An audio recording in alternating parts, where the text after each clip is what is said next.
Go ahead. So thank you for coming tonight to the second public forum sponsored by the Hawthorne Reuse Advisory Committee. Most of our members are here tonight, and we are eager to receive your thoughts and comments. I'll speak for about 15 or 20 minutes, and then we'll open up the floor to you for the remainder of this evening. We do have the hall until 10 o'clock because we are anticipating thousands, but probably won't need it till 10. But everybody should have time to speak, which is good. There are comment cards on the table near the exit, so they're open-ended comment cards, and please feel free to take one and tell us anything you would like. Please raise your hand if you were here at the first public forum. Okay, thanks. And raise your hand if you were at the first meeting at the Hawthorne restaurant a couple years ago. Okay, all right. Okay, next slide, please. Our committee is 12 people, and their names are right there. Next slide, Emil.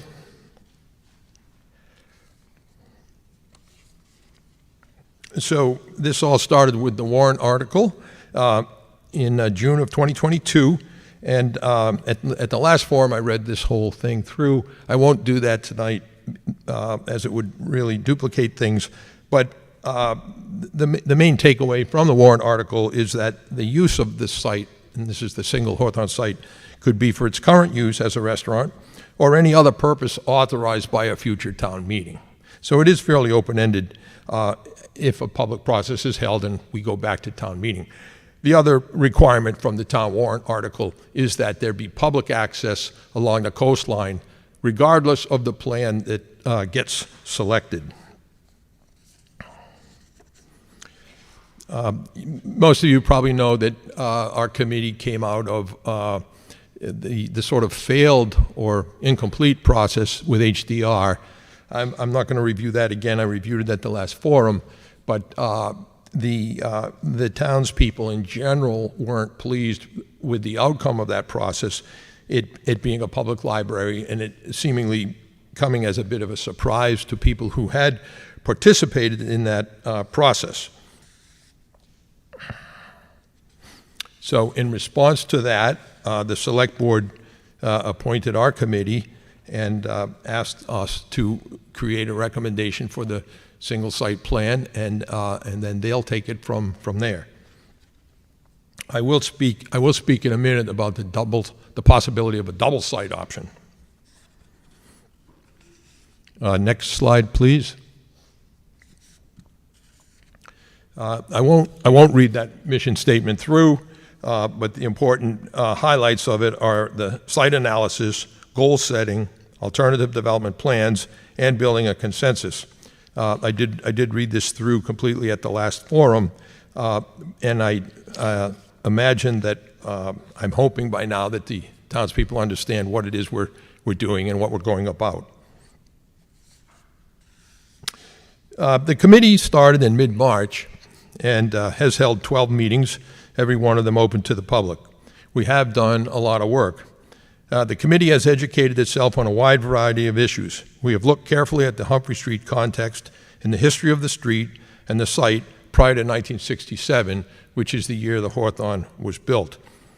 We have gone as a group to the site, tried to grasp the size and scale of the lot, and tried to picture various site plans on the lot. We have drawn and discussed about 20 site plans for the single Hawthorne lot and have 8 or 9 site plans to discuss for the potential double lot. All of these plans are on the town's website at the Hawthorne Committee section. I would point out that while there are 20 to 25 plans, don't let that overwhelm you. They don't represent 25 different concepts. Many of the plans you'll see if you go to look, many of the plans are simply revisions or improvements to some of the earlier plans. In terms of different concepts, there might be 5 or 6 there. The committee, depending upon which plan we are examining, has discussed who, the public sector or the private sector, would build certain portions of each plan. We have discussed the possibility of selling or leasing a portion of the lot, again, depending upon the plan being examined. We have studied the financial pictures in approximate and comparative terms of many of the different plans. To the extent possible, the committee is trying to approach the problem with objective deliberation. Next slide, please. Okay. This is a very important slide, very important. I will just briefly touch on those headings and describe what they are briefly. Financial and economic factors relates to the costs and revenues to the town of any given plan, whether immediate, short-term, or long-term. We weigh the environmental and ecological factors. Those refer to the amount of green, the amount of park, vegetation, permeable surfaces, amount of resource consumption to construct and maintain, tempering of the microclimate, the long-term resiliency and responsibility of the plan. We examine parking factors, evaluating the quantity, visual impact, permeability, who does it serve, and is there revenue. We evaluate the building arrangement and or park arrangement. We look at the spaces created, either linear streetscape or more courtyard-like focus, the sense of enclosure created, either in street or in courtyard, the placemaking quality of a plan, the landmark quality, the imageability quotient, the views created, and the degree of reinforcement to the sense of a physical downtown place. We check for the degree of alignment with the goals of the Humphrey Street Overlay District, the degree of contribution to the overall economic vibrancy, diversity of uses, and retail commercial activity of the economic downtown center. We consider the responsiveness and sensitivity to both the preferences and needs of the townspeople of Swampscott and the issues that the town faces now and will face.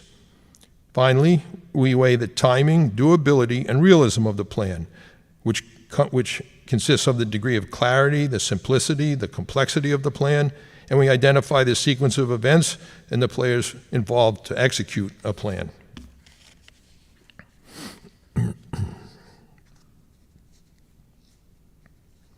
I have just briefly touched on each category.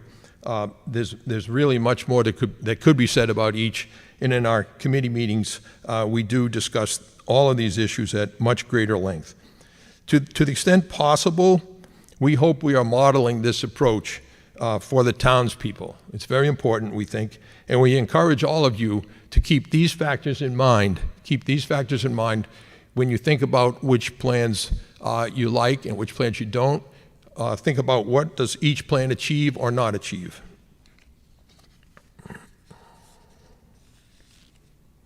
Currently, the committee has concluded that any development of the site should include a blend of 5 ingredients: some amount of green space park, public access and walk along the shoreline, some amount of buildings, some amount of parking, and some amount of revenue generation.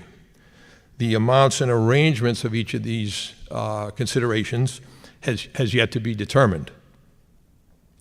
The committee also concludes, with regard to the single lot scenario, that we will not support retaining the Hawthorne restaurant building nor its parking lot.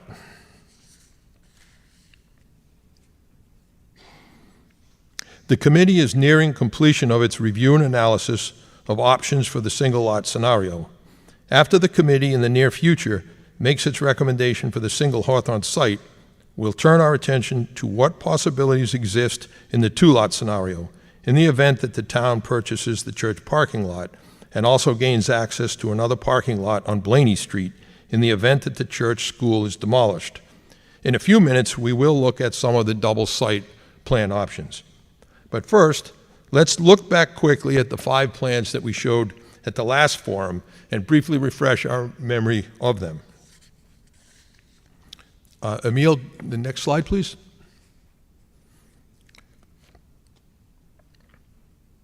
So that plan shows the existing Hawthorne restaurant, which you're all familiar with. The rest of the lot is an asphalt parking lot. Next slide, please. We showed these plans, by the way. These are the 5 plans we showed at the last forum. B2 is a full park plan with a small parking lot. And it's meant to be, if it were built, it's meant to be a state-of-the-art park, not just a great lawn, but a park with trees and shrubs and vegetation, planting beds, meadows, a fountain, gazebo, many, many features. This is not the design for a park, but it's meant to get the juices flowing about what elements and features a park would have. Next slide, please. Okay, this is a streetscape scheme. This probably would be the most familiar to all of us. It's a very traditional solution to filling in a gap on a main street. You can see that the buildings are arranged very straightforwardly along the sidewalk to create a sense of enclosure and to complete the space along Humphrey Street. They are held back, one thing that's a little unusual, they are held back about 30 feet from the existing sidewalk, and you can see small tables, cafe tables. The idea is that if that's a brick plaza area, restaurants or coffee shops could have outdoor eating, seating and eating there. The space between the buildings is about 30 to 35 feet, so it's a good gap, and that came out of listening to everybody's desire for a view. Even though this is a fairly straightforward streetscape plan, there's a pretty decent view and sense of the park beyond. There's parking for about 30 cars behind the buildings, and then about roughly half the site would be developed as a park. And we haven't drawn the paths and the gazebos and the planting beds in that park, but that park would be developed in the same manner. All the parks you see, whether they're the full site or half site, would be developed in a state-of-the-art manner. The argument for a plan like this would be that it does indeed sort of form a traditional main street, and the shops on the first floor, we would specify shops and retail and commercial on the first floor. The buildings could be 2 stories or 3 stories and could have other uses above. Next plan, please. So in this scheme, the buildings are perpendicular to the street as opposed to parallel. They do still form some degree of streetscape because there could be a second and or third floor level above the opening that you see to the courtyard beyond. That's an option that could happen.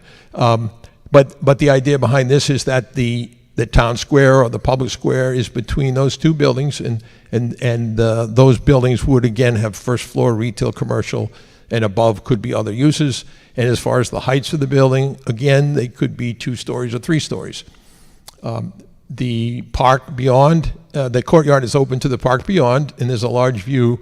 Those buildings are about 80 feet apart, so from Humphrey Street, the view would be, very large toward the park, and people would sense the park and the ocean beyond. Next slide, please. So this is a hybrid. So it's attempting to do both. It creates some pretty strong streetscape with buildings along the sidewalk. You notice in this drawing, the buildings are not set back to create cafe space, because the idea is that the courtyard behind the buildings would become the focus of cafe eating and intensity. So again, the courtyard is open to the park beyond, and the parking again is fairly constant at about 30 spaces. Okay, you can leave that on the screen. So let's see what the public had to say about these plans. Next slide, please. So we've received so far, and Krista and Marzi are collating numbers and still receiving questionnaires, but so far we've received about 545 questionnaires. You can see for yourself about 230 favored the full site park, and about 244 favored some combination of buildings and revenue and park. The interesting thing, that's plans E3, E4, and G1. So people who wanted the combination, very slightly, very marginally outnumbered those who wanted the park, but it's close. But what was interesting is of the 244 who wanted the combination of buildings and park, a full 2/3 favored the courtyard scheme of G1, and that was interesting to us. I think the committee felt most warmly toward G1 of those three plans also. So that was kind of a nice alignment in a way. 15 people favored keeping the Hawthorne restaurant building either as a restaurant or as some other use. As I said earlier, there are comment cards on the table at the back, and Krista is still collecting comments and collating. The Community Development Office will issue a sort of more sophisticated and textured report than just these sort of raw numbers. Okay, next slide, please. Oh, I'm sorry. Go back to A, Emil. Yeah. Okay, right there is good. So let's take a look at some basic financial factors in the four plans. Financially, each plan starts with a common denominator, which is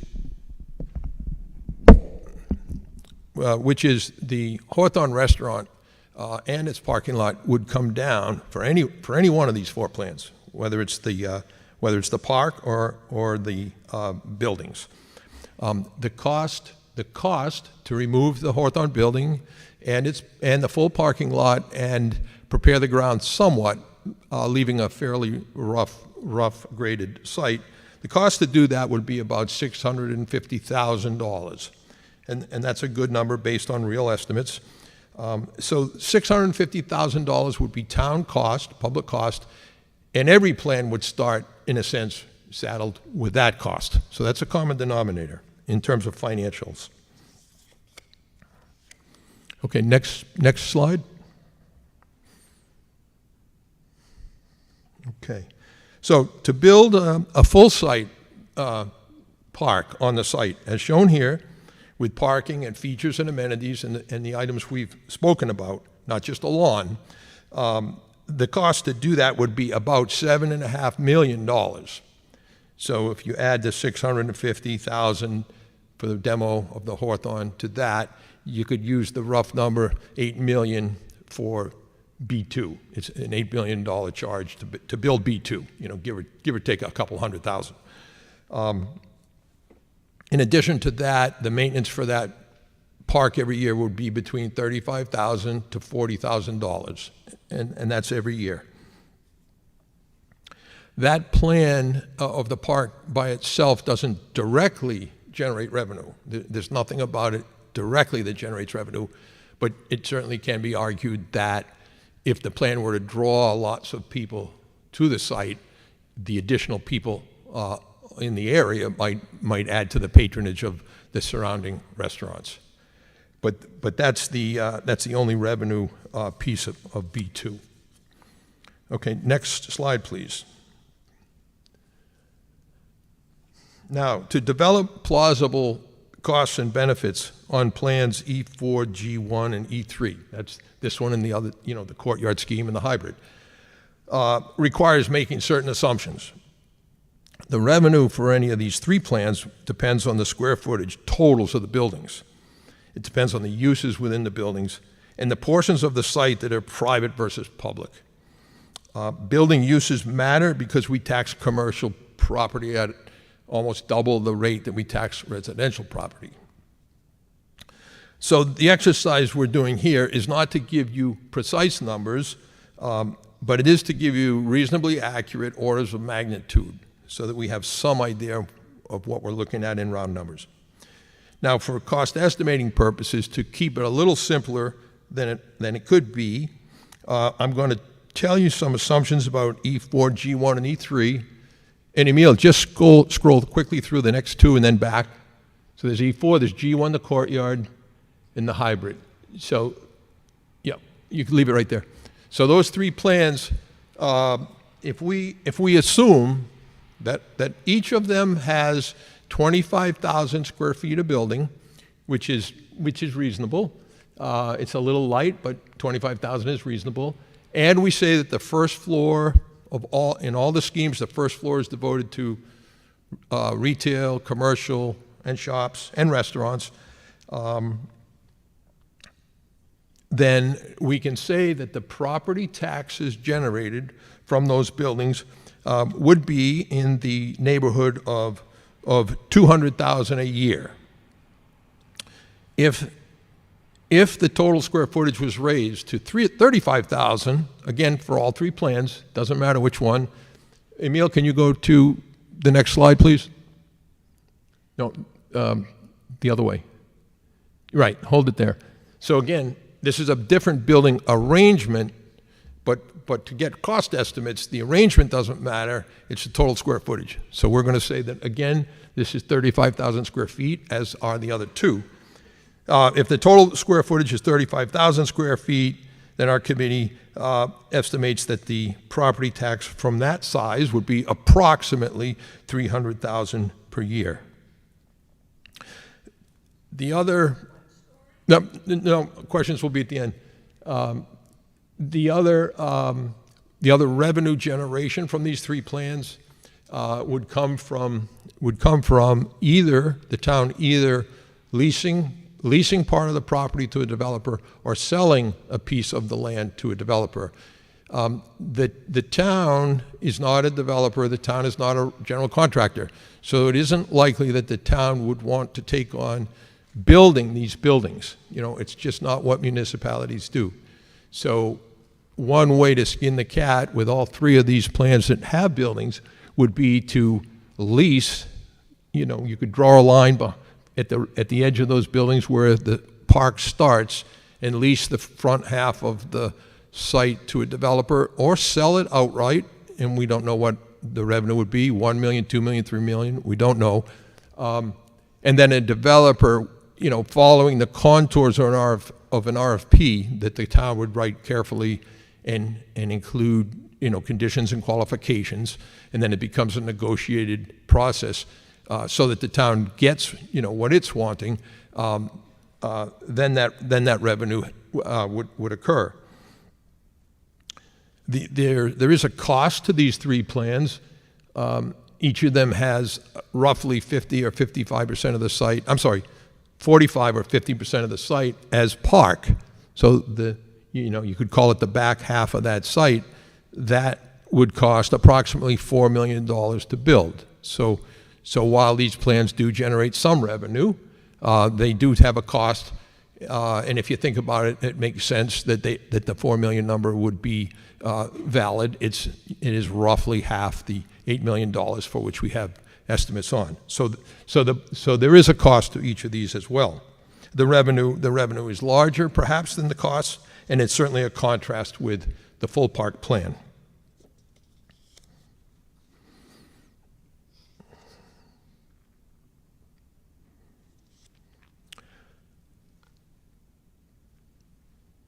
So let's take a look now at some of the double lot plans. Emil, you can go forward a couple. Okay, right there. So we're going to show you tonight 3 double lot plans. These are just 3 of many possible. They do have a commonality to them, and that is the back half is a park, and loosely worded, the front half gets buildings and development. So in this scheme, which we're calling a streetscape scheme, it should look somewhat familiar to you. It's very consistent with the other streetscape scheme for the single lot. You have buildings along the street. They're held back, again, about 30 feet. Cafes and tables and restaurants along the street. A fairly large opening to the back half of the site, 30 or 35 feet. And then the addition of another building to the left to take advantage of the square footage we have. And the park is quite large because it utilizes the 2 sites. Next slide, please. This is, again, you can see it's partly a streetscape scheme and has kind of a grand courtyard in the middle. It's large enough, it's almost a town square. That space in the middle is drawn at 100 feet by 100 feet. There's no magic to 100 feet. That's the way it came out. But you can see it's really, really nice. It's like a living room. It's like a living room opening to the park itself. The space between the two streetscape buildings is very large. That's about 75 feet, so it's really large. So if people are on Humphrey Street, they're going to look in, they're going to feel the opening, they're going to see the town square in the middle, and they'll see the park beyond. And again, the hope with a scheme like this, the hope is that there would be intense retail and commercial activity and restaurants and cafes, gathered around the central space. And in blue, that's a large fountain. That, again, to give you an idea of the scale, that's a 35-foot diameter fountain, just to give you an idea of the scale. So next plan, please. So this again it should be familiar. These themes repeat. This is a little bit more open courtyard scheme. It's not as grand as the previous one. It's weaker on streetscape. You notice the buildings are a little bit sideways to the street, so it's not as strong a streetscape, but it's still decent. And again, the idea would be that there's intense retail activity in the courtyard, with hopefully restaurants and cafes and shops. And on all three of these schemes that you're looking at, again, the buildings could be 2 stories, 3 stories, or they could be a combination. They don't have to be relentlessly 1 story. You can mix it up to get the effect that you want. So at this point, we'd like to open the forum up for public comments and thoughts and reactions, and we'll listen carefully. Thank you.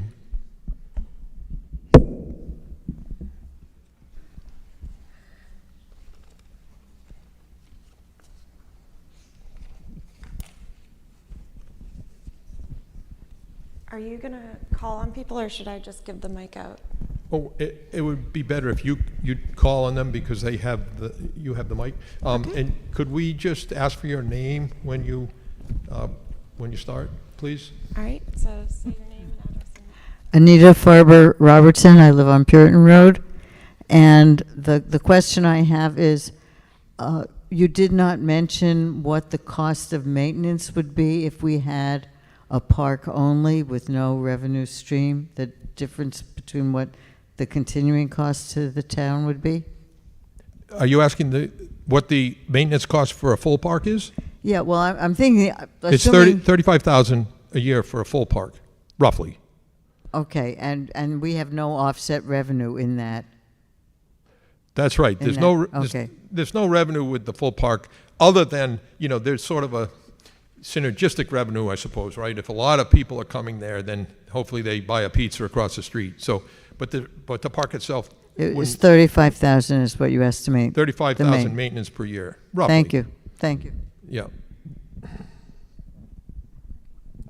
Hi, my name is Myra Golko. You haven't mentioned parking, which is a terrible problem on Humphrey Street. The committee talks a lot about parking, and we have provided what we think is an acceptable minimum of parking for each plan, and that number hovers around 30 spaces. And we feel that is sort of the least we can give these plans. Oh, I'm sorry, I'm talking about the single lot plan. We have to make a distinction between single lot and double, so I'm sorry. You're probably asking about this plan, right? The double lot plan is twice that. It's 50 to 60 on the double lot plan. Sorry. But we aren't fans of the parking. We're providing the least we think that is sort of reasonably acceptable. If we provide much less, it becomes a little laughable. Mary? Oh, oh, Hi, sorry, wait a minute. Yeah, go ahead. My name is Brenda Sheridan. I live on Kensington Lane. I had a question and a comment or two. My question is, you said the committee decided that you are not going to consider keeping the building. I was reading something in the Globe about, they were talking about the reuse of downtown office buildings to make them into apartments. And they talked about the vast majority of cost of anything is putting in new foundations and utilities and all that. And so they're reusing these buildings so that they don't have to put all that money in. I have not heard why you have just decided not to do that. And when I filled out the survey, I wanted to vote for not any of the above options, and that wasn't a choice, so I had to write it in. So when you say 15 people said they wanted to keep the restaurant, those were 15 people who took the same initiative I did to actually write that in, because it wasn't a choice. So I think that's not a fair representation of what people in the town might be thinking, because you didn't give us that option. Mm-hmm. So I know I spoke about this the last meeting. I sent you guys a mocked up drawing. I think if you leave the restaurant, you put a nice deck patio thing all the way around it. There would be access. You can have public access inside. You could turn that whole parking lot into a park. There's so much more that you can do. And the fact that we have a park plan that's going to cost $8 million. We have other plans that are going to cost $4 million. Plus, we're going to give away the rights to those buildings. We could end up with a pot shop and a liquor store and a, who knows what, but we may not get a vibrant shopping district at all, because we'll have no control over that. So we've already spent $7 million, I think, on the property.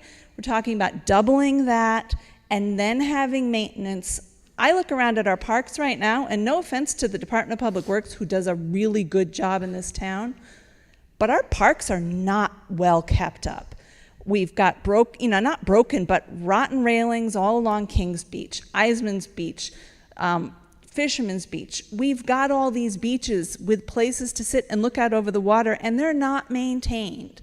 So we're talking about $8 million for a state-of-the-art park next to Swampscott Park, down the street from Fisherman's Beach. What's to say that this is going to be any different? It feels like a boondoggle, and the fact that you guys have just out and out said we're not going to keep a perfectly good building that could be renovated and used for good is just, it's stunning to me. And the fact that you're not even giving that as an option when you ask for surveys tells me that you're putting your thumb on the scale and not giving the people in the town the fiscally responsible and open options that I think we all deserve. Mm-hmm. Yep. Well, I did see that article in the Boston Globe that talked about retaining the structures of buildings and so forth. This is a little different than an office building in Boston, which might end up being renovated for residential apartments or condos, and you're talking very big numbers in many units. So the analogy is a little different here. But the reason the committee unanimously decided that we didn't want to recommend keeping the building, and I want to say our committee doesn't do much unanimously. We as a group have lots of opinions, but just to give you a couple thoughts, if we keep the Hawthorne, that precludes any green park whatsoever. If we keep it as a restaurant, because the parking it's a 15,000 square foot usable building. It's 22,000 gross, but let's call it 15,000 usable to be conservative. A restaurant that large needs a significant amount of parking. It has 119 spaces now. Maybe we could steal 20, but we couldn't steal enough to make a park. So that was one factor. It does preclude any view other than when you're enjoying the restaurant, of course, or walking around. As you said, if you create a walkway around it, which wouldn't be easy, but let's assume we can do it, then there's a view there. But there again- isn't, let me just finish, then you can take another whack at it. The other thing it doesn't do is it doesn't align with the Humphrey Street Overlay District guidelines and goals. It doesn't remedy the gap or the break in the streetscape on Humphrey Street. That parking lot has been a gap in the streetscape for 50 years. We've all got used to it, but it's actually a very ugly and unattractive development there. I mean, that's the truth. We became used to it. It's a flop environmentally. The parking lot is a large heat sink. Now that could be remedied again if you reduce some of the parking, you plant trees and so forth, but they are factors. It falls way short. It falls way short of the Hawthorne Committee's explicit criteria. We have, Emil, could you go back to the factors slide? Hang on, I'm going to call on you as soon as I finish. Go back to the factors slide, Emil. No, keep going back. Yeah, right there. So the committee has a motto: no plan gets a pass. No plan gets a pass. Every plan has to go through the sort of gauntlet of measuring up against these criteria. And you mentioned financially, the committee is not convinced that the Hawthorne, left as it is, even if it became a successful restaurant, outperforms the three other plans that we showed you with buildings in terms of revenue to the town. Can you please so- let me Yeah, redirect you Yes, on? I'm almost done. Just be Okay. patient. Be patient. You're I'm just almost putting done. words in my mouth. The last thing I'll say is that of all the possible options that people talk to us about, and they talk to us a lot, of all the possible options, park, development, mixed use, leaving the restaurant in place with a parking lot is probably the outcome least expected by the town, if you believe in sort of the idea that the town purchased this with certain expectations. So go ahead. Okay. So, first of all, I sent to Marzi and I sent to the members of the select board. I took your drawings and I mocked it up and put a park behind the restaurant. The restaurant does not have to stay as the Hawthorne exactly as it is. It's a really big building. The place on the right where the bar is with the great big open windows, let that be open community space with nice, comfortable seating, like an indoor park. And you can have a smaller restaurant. You could have it not be a restaurant. It could be smaller indoor retail space. It could be something else. The parking lot, saying that there's 122 spots and they have to stay if the restaurant has to stay and the restaurant is ugly. You renovate, you can make that restaurant the building not ugly. You can move the dumpsters. You can put solar panels on the roof. You can put a deck around the back. What I'm asking for is imagination in reuse, because that is the environmentally responsible thing to do. To reuse what we have and not tear things down and not spend so much money. We're cutting funds for the schools. We're telling the town that we can't have all these other things that we want, and yet we're coming up with this pie-in-the-sky, multi-million-dollar plans to do something and completely taking something simple off the table.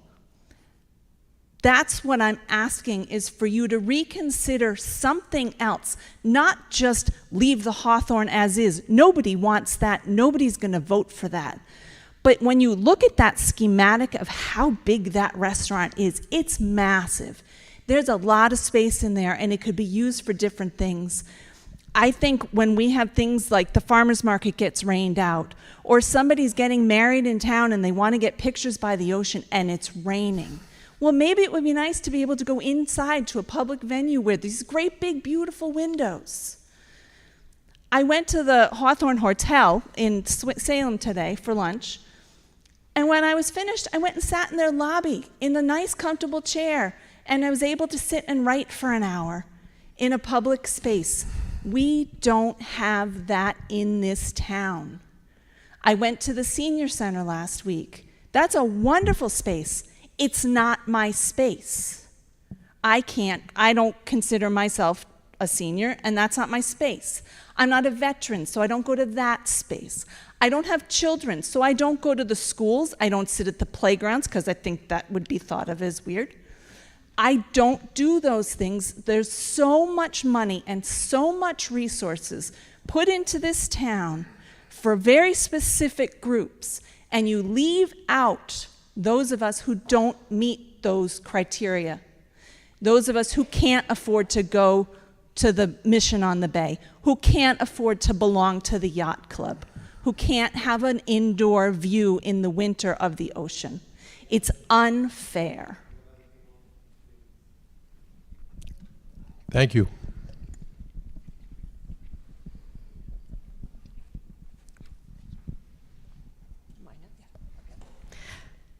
Hi, my name is Tanya Lilick. I'm the chair of the Open Space Committee in town, and I just have a few things to say. I just want everyone to remember that the original reason for purchasing this property by the town is to have this as public green space, and that's what town meeting originally voted for. I know things were changed, but that was the original intent. And I really have a lot of people say that to me today. Isn't this supposed to be a park? Wasn't that already decided? So, keeping in mind too, the first round of surveys a few years ago showed open space as the preference, and so far the current survey is pretty close in terms of 50% prefer like full-on park, and a lot of people prefer a large amount of park space. So we have to remember that this is a once-in-a-lifetime opportunity. This is a unique waterfront park. It's a quality of life amenity, something you can't put a price on. The sight lines to the ocean we will lose forever with these 2- and 3-story buildings. And it can be the gateway jewel to our town. People have mentioned environmental, not having the pavement and the concrete. It improves air and water quality. It reduces the impact of flooding, which is going to be a real problem in our town coming forward. It's a sense of community. Parks bring people together, music, events, yoga. Parks are shown to reduce crime. It can be used in all seasons, ice skating, be our own frog pond, like in Boston. Financially, let's get to what people really want to hear about, I guess. It will bring visitors who spend money. It will be an amenity for the new Hadley Hotel, bringing people to stay there. It helps the local businesses. They really need our help bringing people in. And parks increase property values. So I'm a little frustrated by the process so far, too, about the generating revenue. I feel as though there hasn't been due process given to the fact that parks can generate revenue. They can be rented out for venues, weddings, birthday parties. Lynch Park in Beverly charges $5,000 for residents and $7,000 for non-residents for weddings. We can and we should charge for parking. They charge $25 for parking at Lynch Park. We can sell permits to food trucks to come. We can encourage festivals to come, and we can charge a fee for those festival people. We can develop a friends group to raise funds through private donations and grants for the park. We can have community volunteer groups for maintenance and park upkeep. We can charge future real estate developers a park impact fee or have incentive zoning. There are many grants available for building parks. I hear the price tag, but there are many out there. Marzi is a whiz at finding grants. We also have the new CPA funds that we can use for building and also for maintenance. So let's keep this in mind. The town is not in business to be a business. This was not the intended purpose for this plan. The Athenas family gave the town a real deal on this property, and let's do it. Let's take the opportunity. Let's not waste it. Thank you.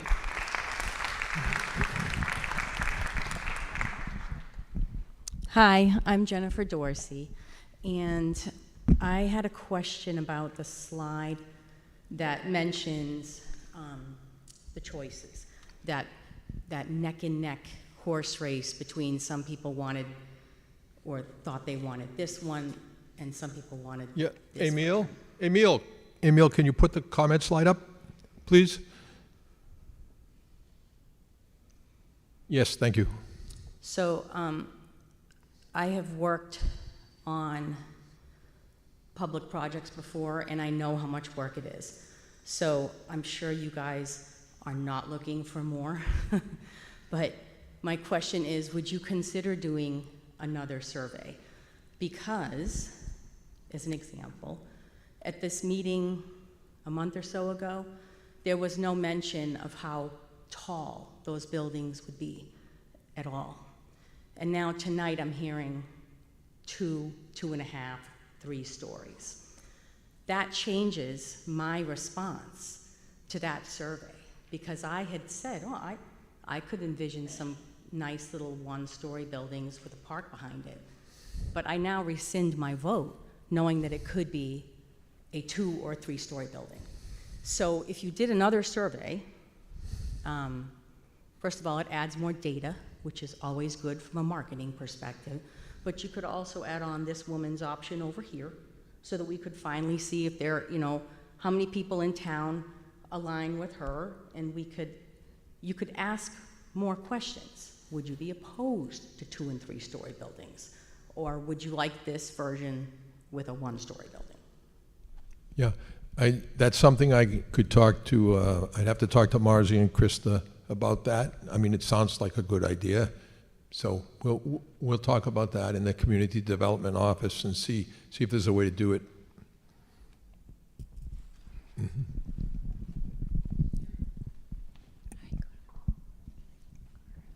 Hi, I'm Kate. Is this on? Can you hear me? No. All right, I couldn't hear me. Sorry, I'm Kate Green. I live on Greenwood Ave. Just a couple of things. I have 3 things. One, as far as open space goes, I am a town meeting member. It was clearly presented to town meeting as open space, and that's why I voted for it. I give the committee a lot of credit. I'm on a couple of committees. I know how much work they are, and you folks have clearly done a lot of work. And to consider maybe a 1-story option for a small building, that kind of thing is, I think, a good thing to present to people.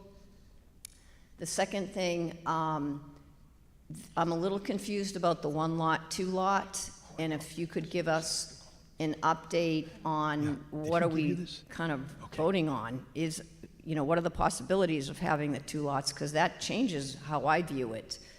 If we could have 1 lot being mostly park and the rest have maybe some smaller buildings, that would change how I would think about it. And then the third point that I would make, which is really the one I was most concerned about, we're talking about 545 people. That's 3% of the people who live in this town. And again, I work on committees. I know it's really hard. I would say this is a very light turnout. And again, without being critical, the only reason I missed the first meeting because I didn't know about it.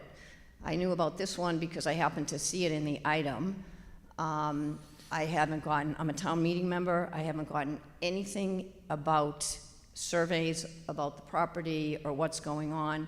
People are really busy in this world, and I know my neighbors are all working, and to expect them to kind of have to go out and look for this is really hard. And I would hope that we would get a much higher response in terms of the survey, maybe the adjusted survey, because I liked the comments that were made earlier. But I think that this doesn't, who knows if this represents the town or not. And so those are my comments. Yeah, it's certainly a great point that when 500 people respond, it's, in a town of 14,000, it's difficult to know what it represents. And the only thing I can tell you is the committee doesn't draw conclusions, necessarily from the 545 people. It's another piece of data for us, but we try to be careful about, well, can we say this reflects the town or not? It is difficult to say. Yeah, I mean, what do you do with it, right? We have these conversations, yeah. Hello, my name is Sammy Lawler, and I represent a lot of the thoughts from the Swampscott Conservancy. I just wanted to read a little bit, share some of those thoughts with you. So the directors of the Swampscott Conservancy have reviewed and discussed that presentation made by the Hawthorne Reuse Committee. And consistent with the Conservancy's prior position regarding the use of the property, we offer the following comments. And I personally just want to add on, I so appreciate the committee. I sat in on 2 of them, and how hard you all worked. Brian, your drawings are amazing with all the various options and the thoughtfulness you've put into them to present different ways of viewing the buildings and different ways of putting it all together. It was no small task, and we're very grateful to see those. As the Conservancy's stated mission is the protection and enhancement of Swampscott's natural resources, and we act as an advocate and spokesperson for open space preservation. We believe the property should be primarily open parkland without any sizable structures. We understand that a large segment, if not the majority of the town's residents, have also stated their preference for the property to be mainly developed as a public park and plaza. It was an artist's rendering of this park-like vision of the property that led many to vote in favor of buying the land at town meeting. And there was strong support for open space in the public forums that followed. The surveys conducted showed that the most important use for the property was, quote, public park open space, while the less important was, quote, create revenue. We believe that there's a strong preference for more rather than less open space expressed at the August 20th forum. Unfortunately, over the years, access to the coast in Swampscott and open space in general has decreased significantly, giving way to private development. The public's connection to the ocean has diminished, which is regrettable because Swampscott's waterfront is something that makes the town different from other communities. If the focal point of Swampscott was only Vinnen Square, it would not be so different from many other towns. What makes Swampscott unique is the seacoast. It gives residents a sense of place.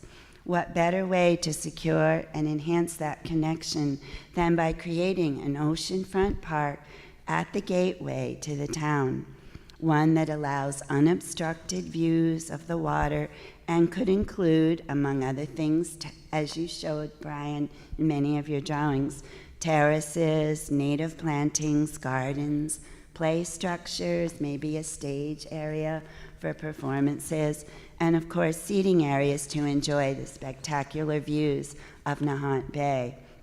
It was commented that the town parkland already exists nearby with the town hall lawn and Linscott Park, but these are not waterfront properties, and they do not contain state-of-the-art amenities that a new park at the Hawthorne property could contain.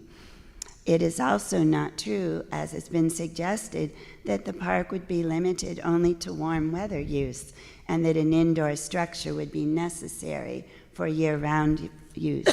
Aside from the fact that people frequent parks during all seasons, there can be a wide range of cold water activities at the park, such as neighboring Salem's successful Frozen Fire Festival has entertainment and crafts, or Market Street's outdoor skating, just to name some examples. So while not opposed to structures on the property, the Conservancy does believe the majority of the property should be open space, providing clear views unimpeded by other buildings or structures. For this reason, and to ensure public has access to the coastline as required by the warrant article at town meeting, we believe that the Hawthorne restaurant should be removed. And then I will do you the grace of skipping ahead.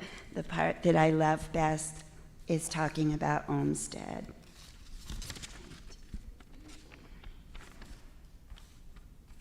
Parks are the lungs of the city. Frederick Law Olmsted is quoted as saying, and the heart of the community. In the landscape design, he advocated for consulting the genius of the place in all. In other words, any improvements of the landscape have to pay close attention to the inherent character of the land. In our seacoast town, that would mean enhancing our connection to the shoreline, not creating barriers to it. Thanks again for all that you've done so far. Yeah, I just want to add one thing there. Marzi, hang on one second.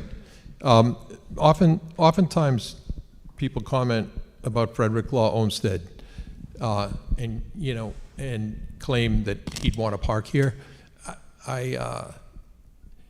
My degree is in architecture, and I spent a long time studying urban planning and parks, and I'm very familiar with Olmsted's work. Olmsted designed the monument area, and there's a certain rhythm and rhyme to that. If Olmsted were here today, I actually feel confident he would not say, oh, you need a park here. I mean, he didn't just go around saying put a park every place you can put a park. I mean, there's a whole sort of design concept to these things, and there's a rhythm to these things. He would probably say, this is the place where there's a gap. You have a lot of open space across the street. You have the park I designed, which has logic to it. He'd say, if we're going to claim Olmsted, he'd say, fill in the gap, make streetscape, let there be half a park toward the ocean, and have your public access, and have a beautiful park. It still would be a very substantial park.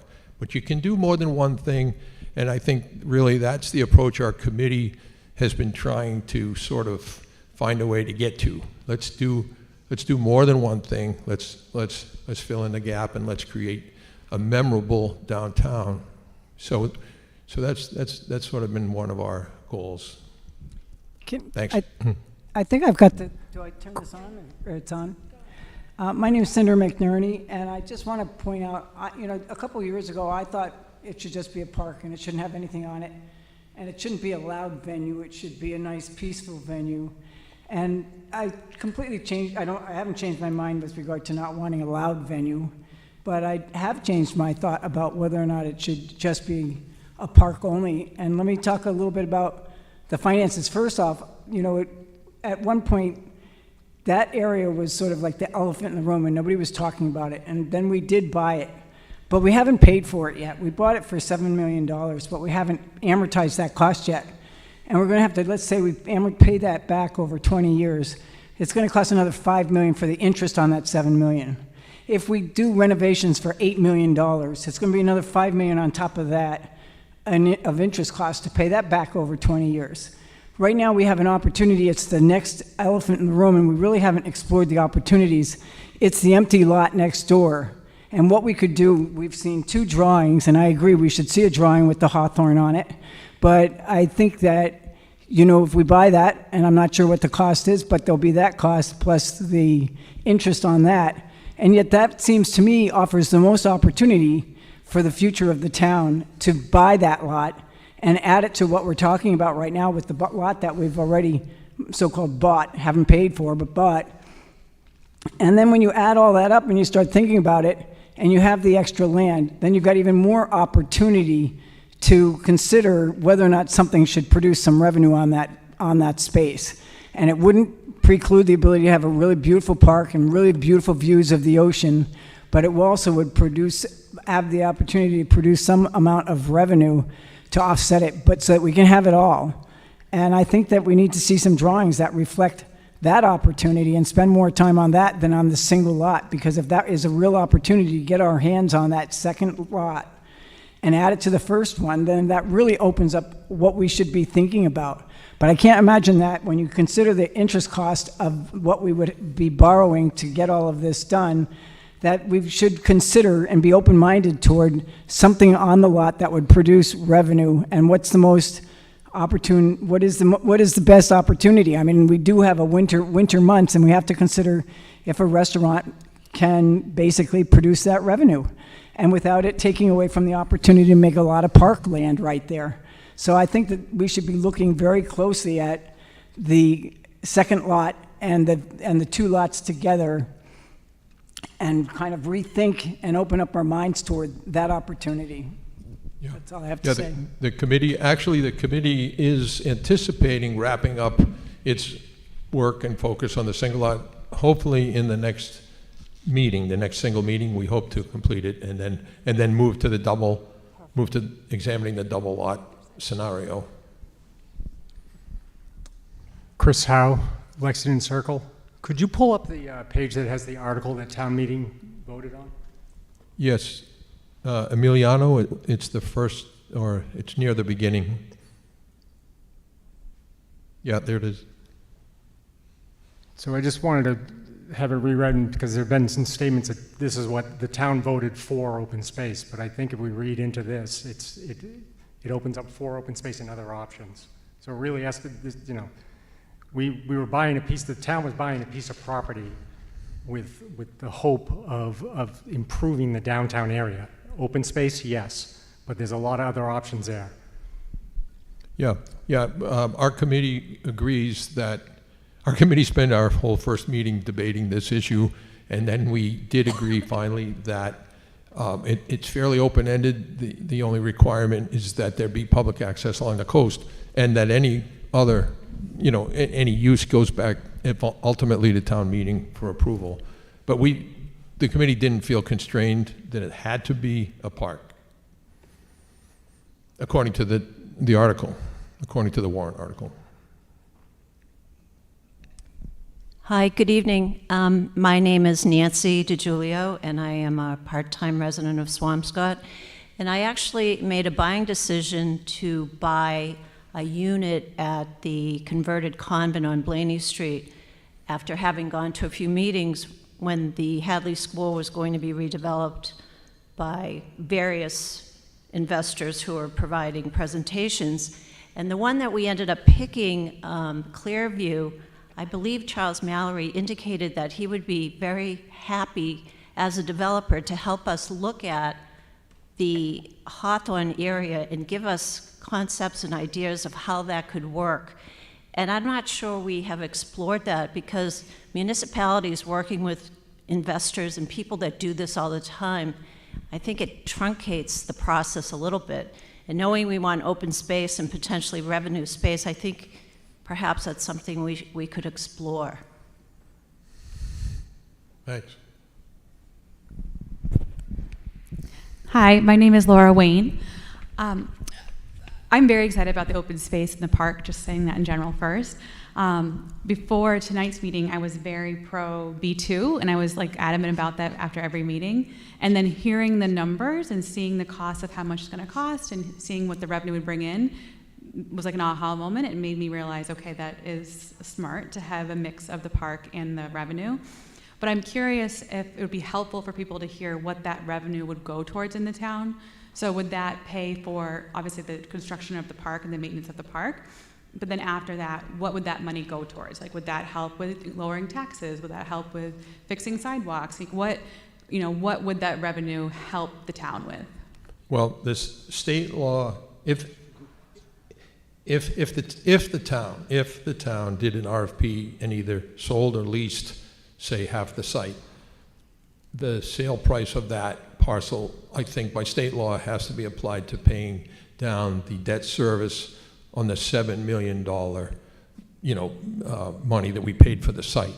So that some part of the money would go to that, but the property tax revenue, say it's $250,000, say per year, that would go into the town's, tax collections, and the town would use it for its budget.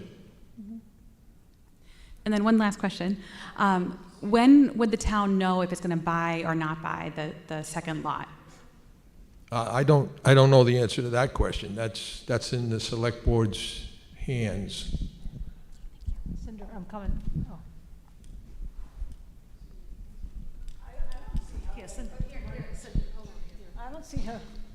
I don't see how the revenue that gets created is going to get to flow into the town's general fund for quite a while. I mean, if we're buying all of this property, it takes years to pay it back.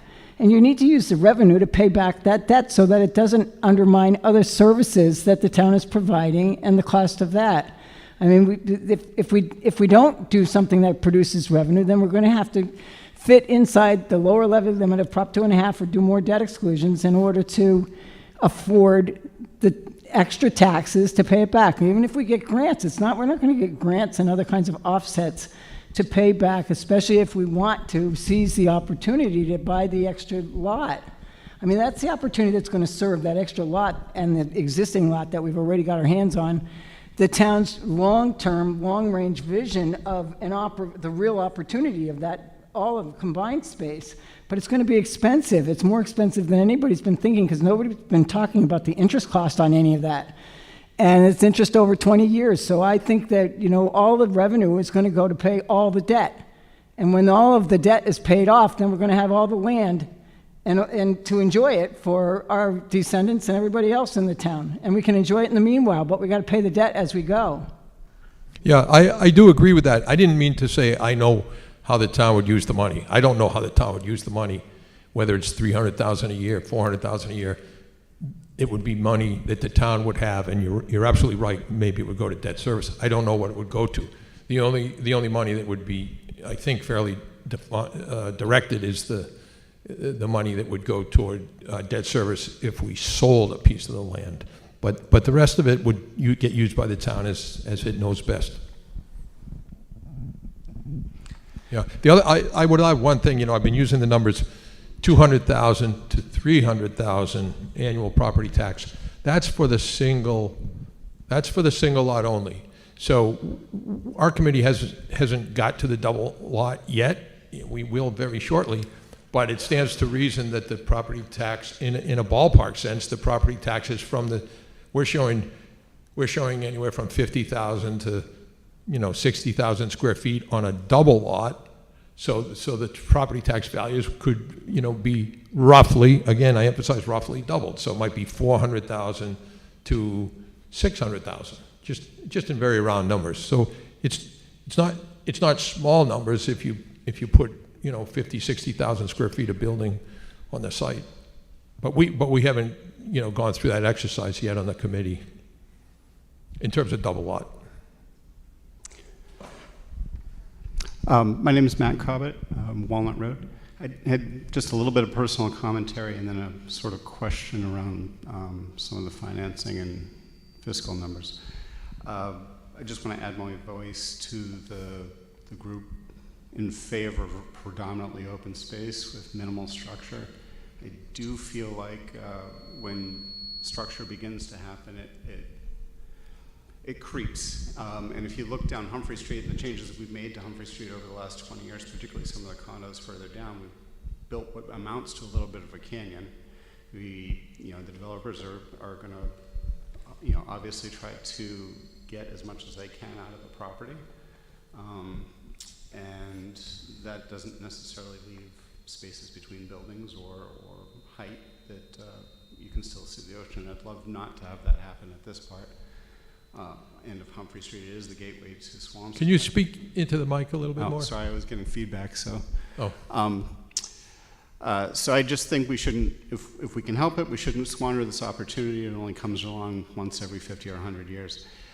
That's my personal commentary. My question was, I feel as though a lot of the side of the soccer field conversations, et cetera, back when this all initially came up were more holistic in terms of the Athena's properties in general. And I'm going to probably belay a little ignorance here as to what's happened with the Glover properties. But a lot of people, I remember discussing this, couched it in terms of we will be able to get open space by using the Glover property as a sacrificial lamb, so to speak, for the overall big picture. And the revenue to pay for what we want to pay for will ultimately come from residential building at the Glover property. I understand there are some enormous complications with that property, particularly since it's spread across 3 towns.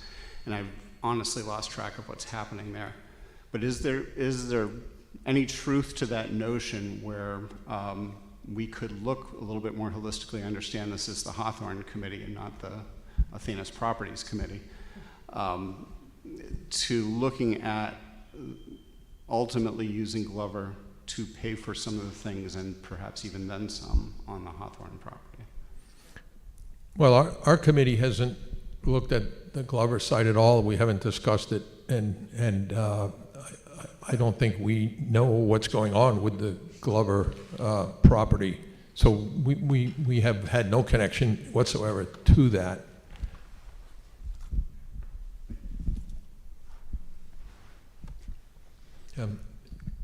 Krista? Krista down here?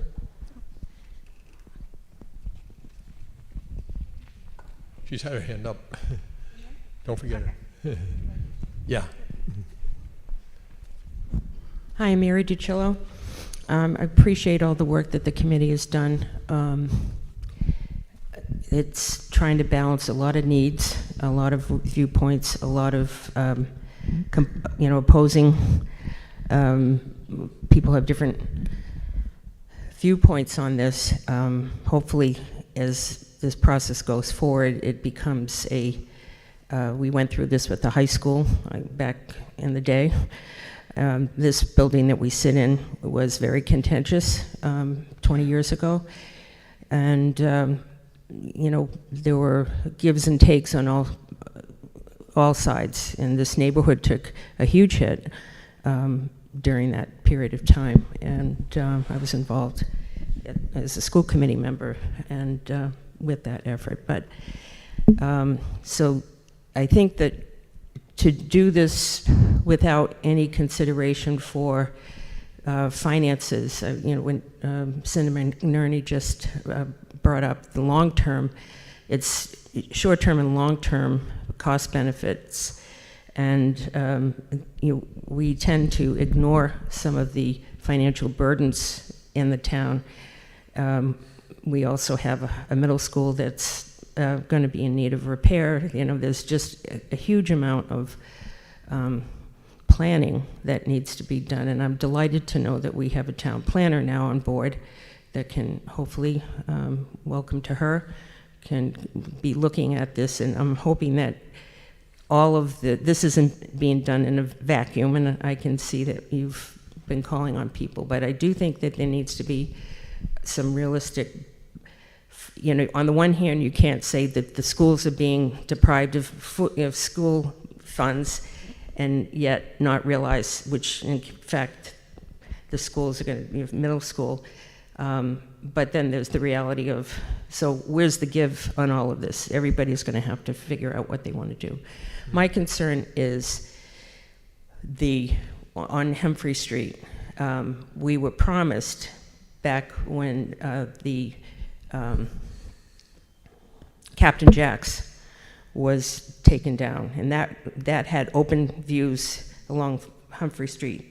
That streetscape, you could see out to the ocean. And a private developer came in, and the town was promised there would be archways in part of that development, and instead there was a very large building put there and right out to the sidewalk. I don't know how something like that can, and also the height was higher than it was supposed to be. Anyway, my point is, and I'm not a planner and I'm not an architect, but I know when something gets built, the town has to be paying attention. And I think one of the things that we don't do well here and haven't done well is to manage the development. And I'm not going to go into a lot of, we all know what's been happening here. This is prime. The link that I'll make here is we are also facing, and I don't know if you guys have talked about 3A, the state law about development and being able, the developers can come and develop whatever they want if they can get the land. And so that's what we're up against, and we have as a town, no defense against that because we've adopted the 3A restrictions on that, which means that close to the transit, multiple family transit housing. So if we don't maintain, as a town, control over the development of this, however it gets done, it's going to be done for us by whomever, by the state, by private developers. So I think the caution here is that everybody knows it's prime real estate. And should be very thoughtful and patient and deliberate about what we do, because somebody just said, once it's gone, it's gone. And I do think that the two lot, I would go with what Cinder mentioned, pursuing the two lot idea is going to be important in terms of contiguous land. It opens up options. It may be expensive in the short run, but in the long run, I think the option would be better. I do think it has to be some mixed use. And the suggestion that I would make in terms of the slides is to do a side-by-side of the parking, because people get really hung up on parking just because people do. It's a town, whatever. Yeah. And to just, it's not really shown very well on the drawings, but I think if you make that as just one slide of this is what this parking looks, this is what this one, then people have a more visual aspect of it. So thank you. Yeah, thanks. Yeah, I want to pick up on a couple of things you said and sort of reinforce them. Emiliano, can you go to the double slide, the first one? So he has one.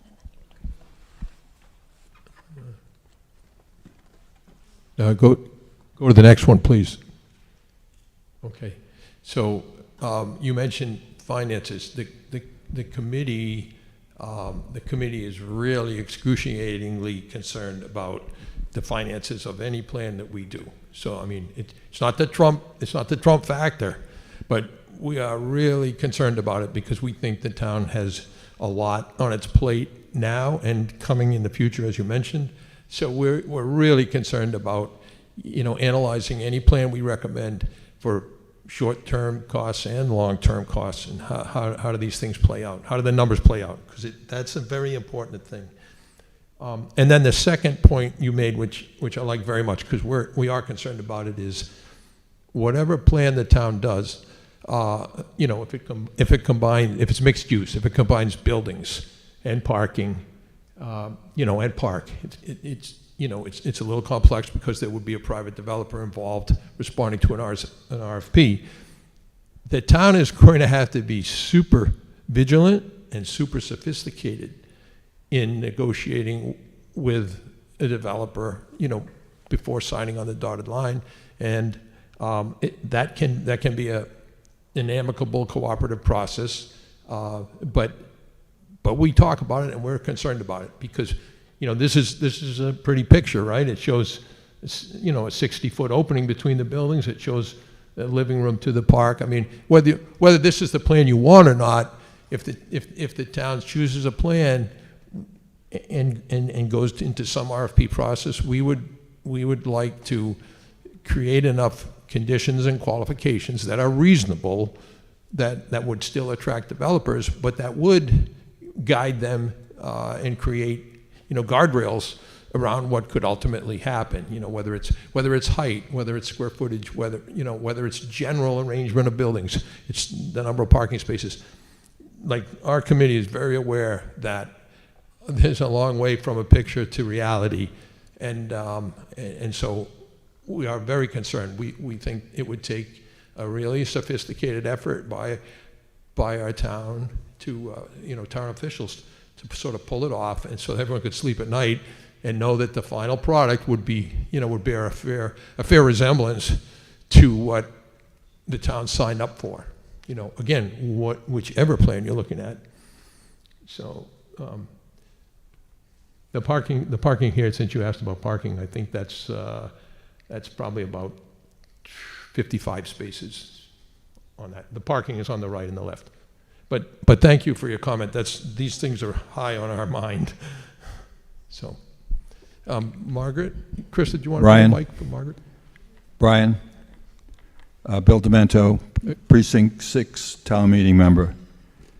I like this particular plan that you have up on the screen now because it does offer some revenue, and listening to Cinder, and no one knows more in this town about how finances work than Cinder, it reinforces my feeling that we have to do something to get some income out of this property.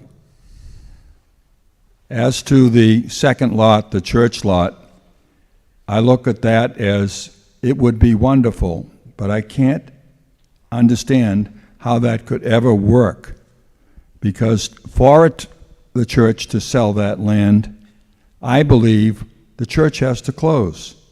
The church is not exempt from zoning. They have a parking lot. Unless they're going to get another parking lot somewhere else, unless they're going to tear the school down, I don't know where they're going to get the parking for the church. So you can't have both. But before your committee, and I really think this is a great committee, I've watched several of your meetings, you can do it. Before you get into it, you got to find out how are you going to do it legally. Otherwise, it's a waste of time to get into all the uses for the church lot. I just don't, it's beyond me. I'd rather see you concentrate on the main lot with some income producing to deal with that huge debt. I'm not so worried about whatever it is, $5 million for the church lot, but I don't know how you can do it. So that's my concern. Yeah, I think the Thank select you. board, yeah, I hear you, and it makes sense. I think the select board would be the entity that's looking at whether or not there would be more parking on Blaney Street, you know, for the parochial school to come down, and there would be parking created there. My understanding is that they're gonna look at that and figure out the best. What is this, a secret look they're making? No, it's not a secret. It's just that our committee is not the committee that's, you know, that's talking to the archdiocese. But you're not concerned about whether you can do it or not? Well, our approach is this. We're doing our job, which is to come up with options for the second, you know, for the two lot option. For example, L1 on the screen now is the two lots. Right. So we see our job as, for the moment, and it might change, but for the moment, we see ourselves as needing to draw options that could be used if the town gets the second lot.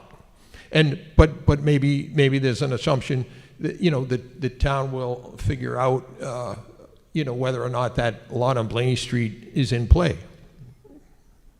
But for the moment we are just going to proceed as providing, you know, here's an option. It may help the town decide whether they want to buy the land. But we're under the gun.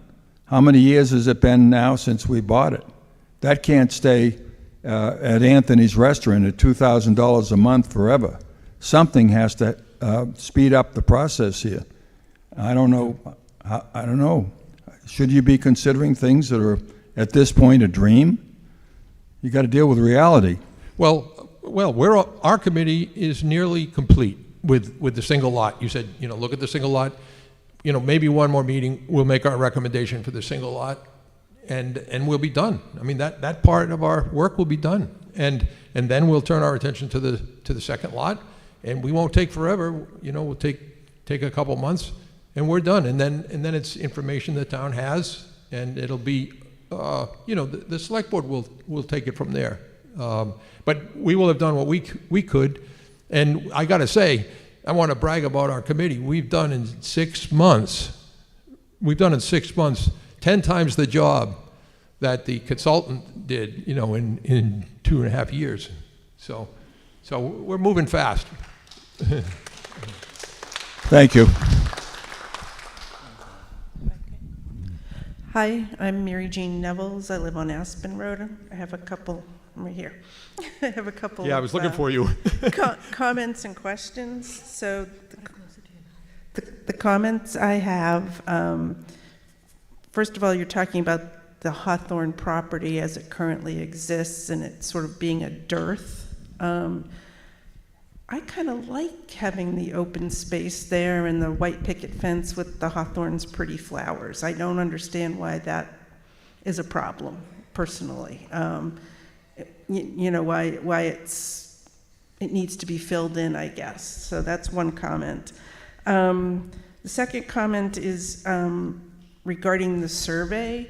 I also viewed the survey as these buildings were all going to be single story and not 2 and 3 stories, and that strongly changes my mind.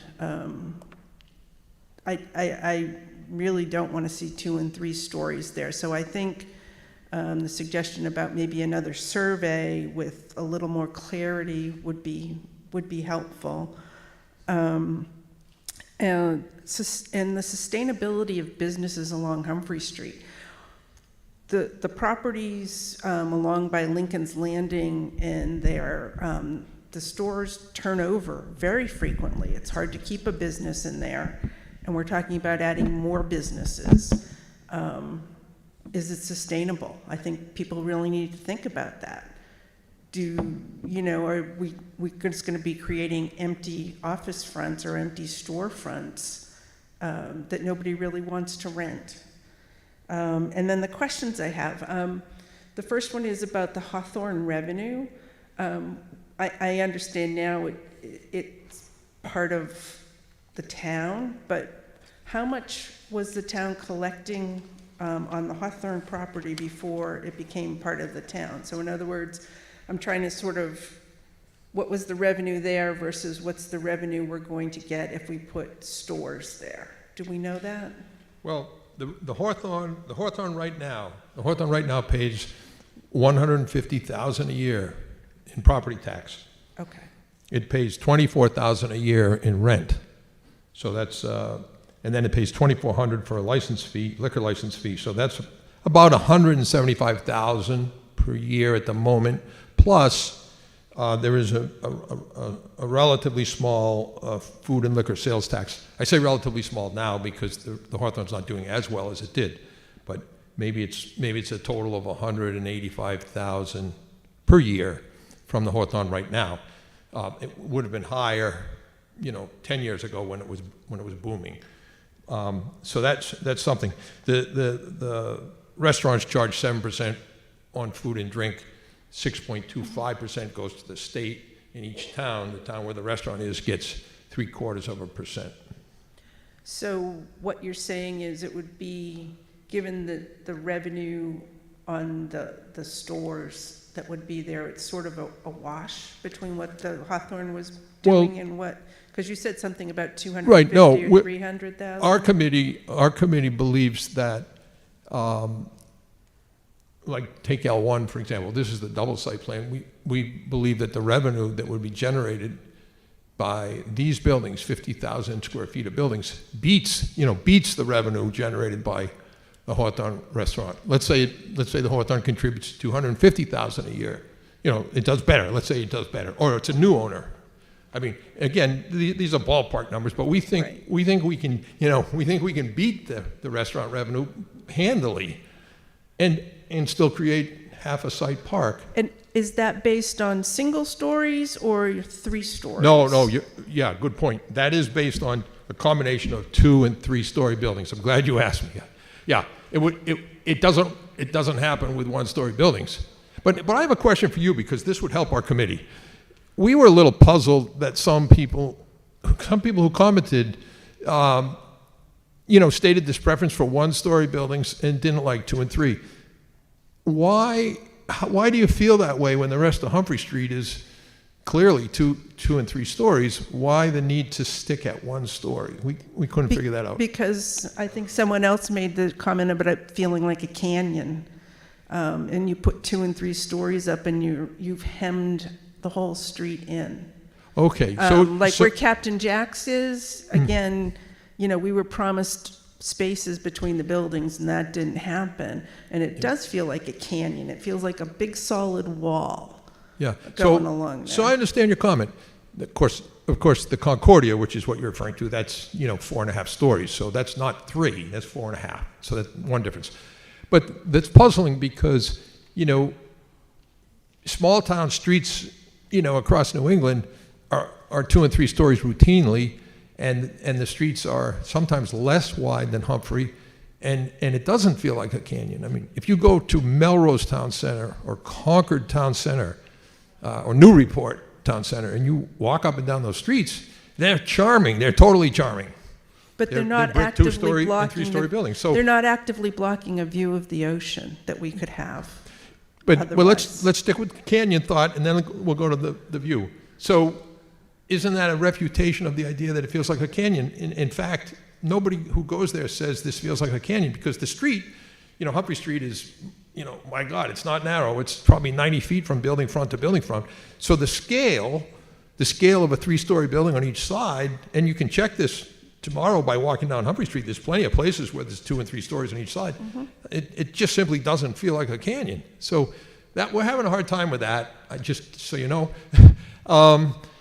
it's a very traditional, typical development of main streets of America to have 2 and 3 on each side, and some intensity. It is some intensity. I mean, there is certainly a sense of spatial enclosure, but that's considered desirable as long as it works. But I'm afraid it's not. Part of it is I'm afraid it's not going to work because we can't seem to keep the storefronts. Yeah, well, okay, but that's a different issue. The success of the shop is different than the height of the building. Okay. Okay, and the other thing I want to pick up on is view. If you have a 1-story building or a 3-story building, you can't see through it. So if you're on the sidewalk and it's lined with 1-story buildings, you can't see the ocean. True. So it doesn't make a difference to the view whether the building is 1, 2, or 3 stories. What makes a difference to the view is whether there are gaps, and that's why that 85-foot gap is there. So in that particular drawing, it won't matter whether the street front buildings are 1, 2, and 3 story. It won't matter. You won't have a view until you get to the gap opening.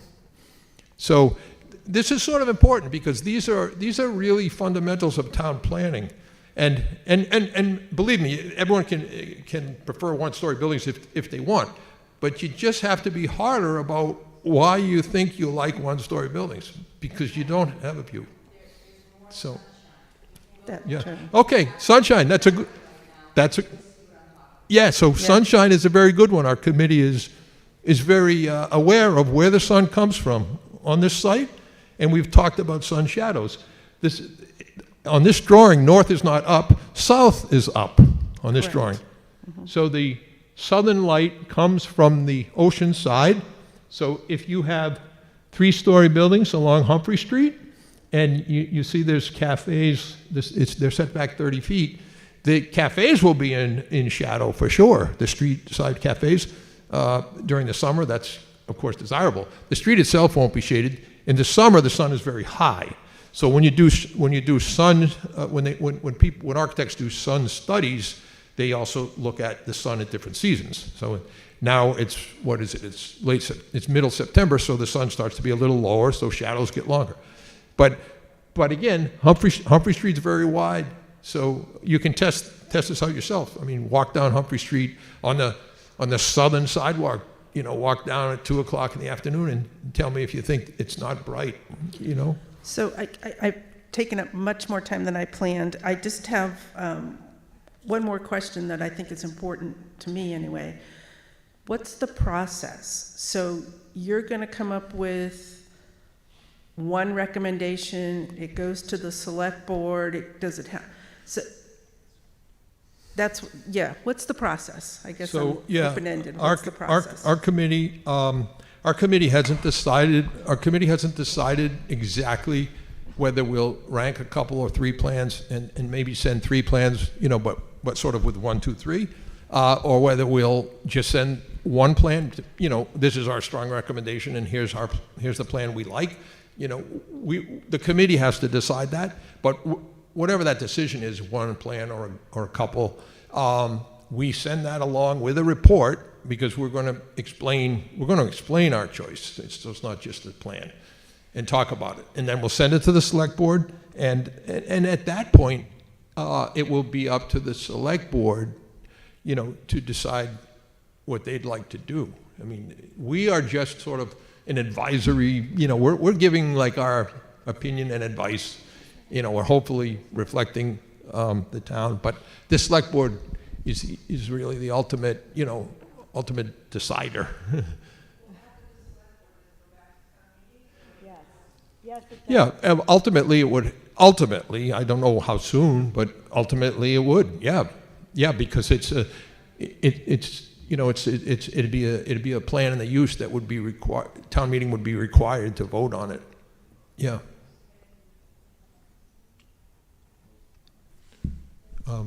Oh, you have it. Good. Go. Yeah. Margaret Summer, I have a voice problem, town meeting member. Just want to comment that over and over again, we've been told there would be a view of nature, a view of the ocean, and it was cut off. When Marion Court College was converted to condos, we were told there'd be a harbor walk, but there's nowhere to park over there to take the harbor walk. You have to live there to take the harbor walk. When Concordia was built, oh, well, there'll be plenty of vision of the ocean as you walk by on both sides. No, there isn't. The whole design of it takes up every scrap of space. To the right of it is another group of condos. Nothing against condos, and I think they're both beautiful. But they put their big air conditioner to the left side, outside of the second group of condos, right? So as you walk by, what do you see? Their air conditioner. They don't even camouflage it with plants. You see the air conditioner, and the whole design of that property blocks your view.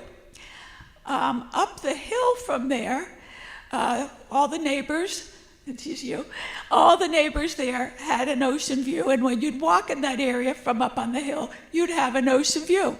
Somebody built a big, beautiful house, and to the right of the house, they built trees, and to the left of the house, they put a big air conditioner outdoors, right? So as you walk by, you see nothing, nothing. So did they put those things in front of their house? No, they put them on the right and the left. So their neighbors all lost their ocean view, all the people who take walks there. Over and over again, people commit. So even though I'm very pro-business, would love to see private sector companies buy those buildings, they will tell us what we want to hear, and they will do what they want. Because when Concordia was built, we were told there will be an ocean view. So, so there's a lot to be skeptical about. And I do appreciate the committee and everybody on it, but we've had a number of times there's supposed to be, and that language, there'll be a coastal walk or something. You wouldn't be able to do that really with the restaurant there. I mean, if you've ever sat on the deck, you're over the water. So that's all. Really fight to preserve all of us being able to connect with nature and the ocean. Yeah, I'd like to just briefly say, I agree totally with that point. It's a little bit what we were talking about earlier. If the town created an RFP, it lists the conditions, preferences, qualifications, so forth and so on, and then developers respond, the town negotiates with one. I really think that the people who represent the town in negotiating with the developer have to be smart and sophisticated. They have to be able to read plans, and they have to be committed to exercising sort of the power of the town to say no before everybody signs up to get whatever plan it is, that you're referring to. I mean, there's just it hasn't happened yet. Yeah, I mean, there's no substitute for that. I mean, we can go through our committee, the select board can go through its work, the town meeting can vote yes, but at some point when the developer sits down with the town, the people on the town side of the table have to believe in the vision, have to hold the developer to it. I mean, it is a negotiation. So that keeps me up at night too. Yeah, there's here. We lost our staff.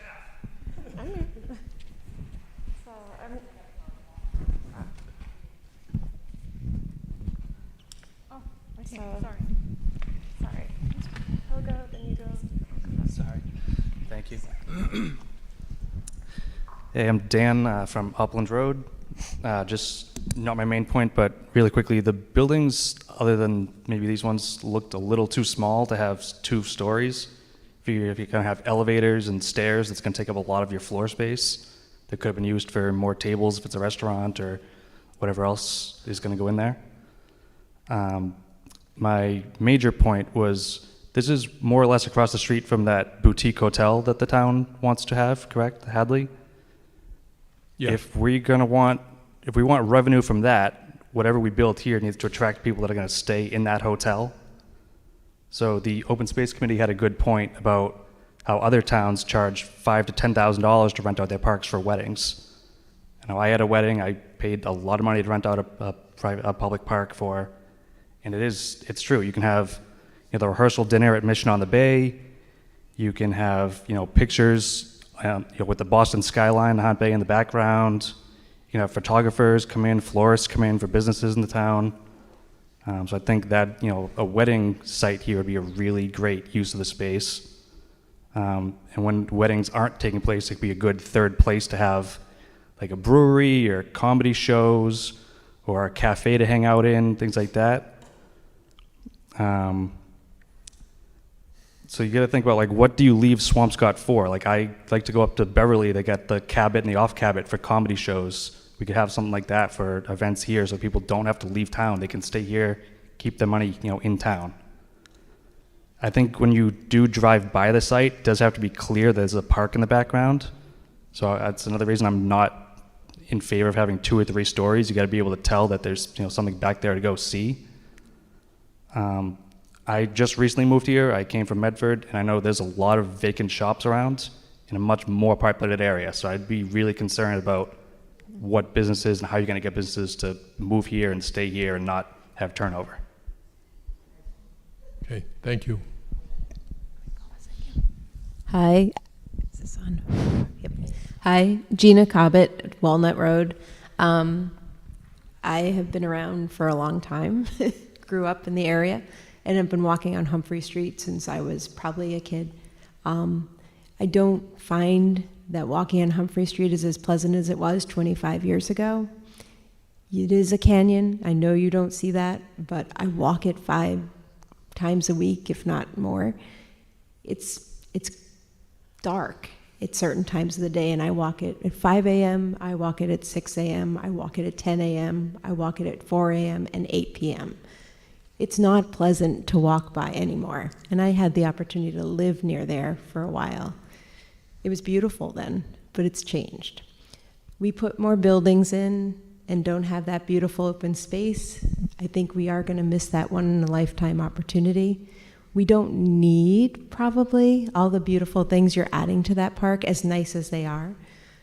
We're a small community. I think people would be happy with benches, open space, some beautiful flowers in certain areas, and some native bushes and trees.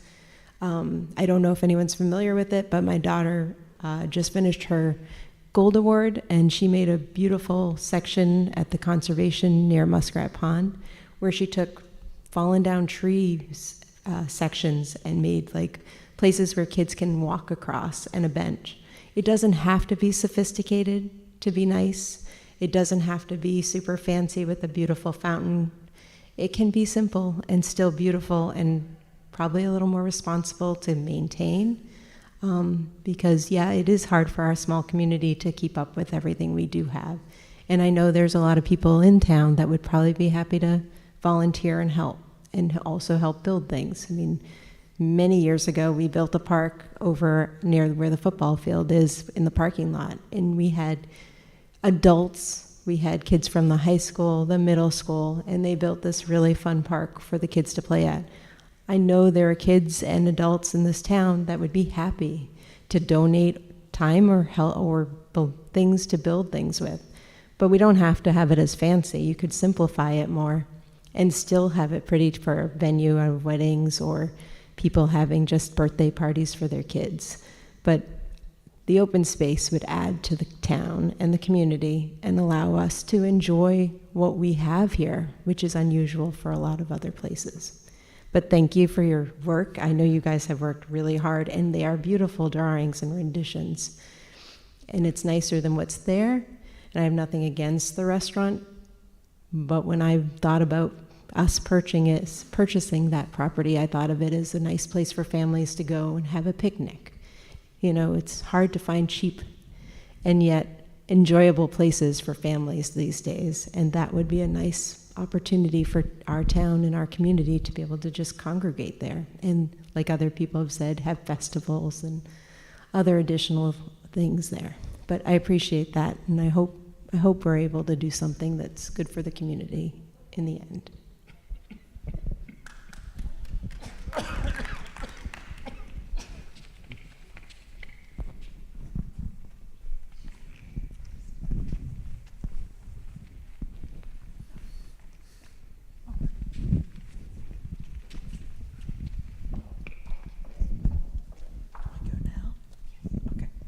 Hi, my name is Paulette Tattersall. I'm relatively new to the town. I've lived here for about 3 years. I just have a couple of comments. First of all, interestingly enough, I moved from the Concord area, and I just want to say that Concord doesn't have 3- and 4-story buildings. Not 3 or 4. No, 2. Right. I lived in Concord. But they're 300 years old. I grew up in Concord. Right. So we're both from the same area. I mean, it's a very different experience. I agree with the lady prior. To walk down Humphrey Street, it's not Concord Main Street. It just isn't. You talked about having a traditional Main Street. We don't have a traditional Main Street here because we have high condos already. And that side of the street actually only has one retail outlet, which is the one at Mission Bay with the ice cream store there. There is no other retail on that side. So I think that's something to think about. I agree with the lady here who said that the shops are sometimes turn over really fast. And the question that hasn't come up here yet that I have is the new development that's going on in Binnen Square. Because if that's new shops with new revenue for the town, are we really going to need that many more shops down this area? It's just a question, and I think it's a consideration, that's all. I don't know the lady who was talking about the money. I totally understand all of that. But does this property have to pay for itself is a question that I think we all need to answer. I agree with the wedding venue. My daughter's getting married next year. I'm horrified by the prices of weddings and venues. So I do definitely think that that is a viable option for the town. I know it seems weird, but it definitely is, in my view. And then the question I have, there's 2 things. One is it going to be creepy behind those buildings in the evenings at the park? All the buildings that you have, say, for example, there, or some of the other drawings, is it going to be kind of creepy to be in the park in the evenings with the buildings where you get cut off from the main street? It's a question. Yeah. You don't have to answer it right now, but I think it's a consideration to think about. And the other thing that I have wanted to say, one other thing, or 2 things. One is, do you know the height of the condos that are already on that street? Yes. Okay, so the 3-story ones, would that be the 3-story height that you were talking about for any shops? The best building to use as a gauge for the height and scale of what we're envisioning is the building that used to be Popo's Hot Dogs, and it's now Kel's Cream, right across the street from the site. Kel's Cream, where people go and get frozen yogurt and ice cream.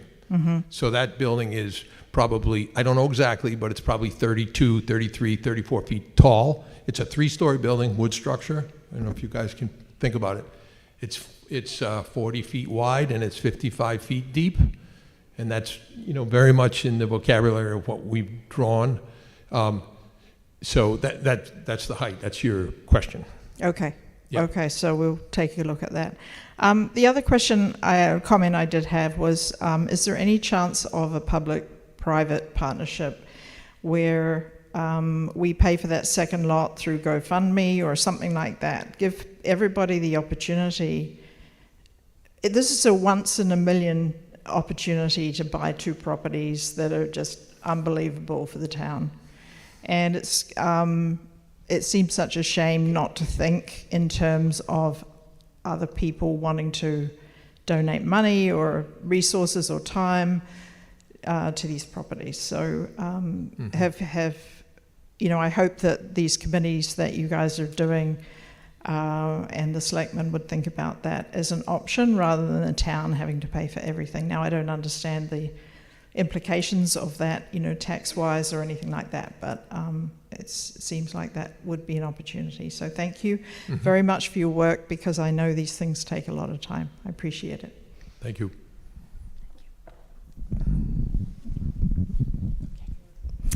Hi folks, Mara Lau, Outlook Road. Thank you so much. I think there's so many great ideas that have been presented and introduced this evening and supported.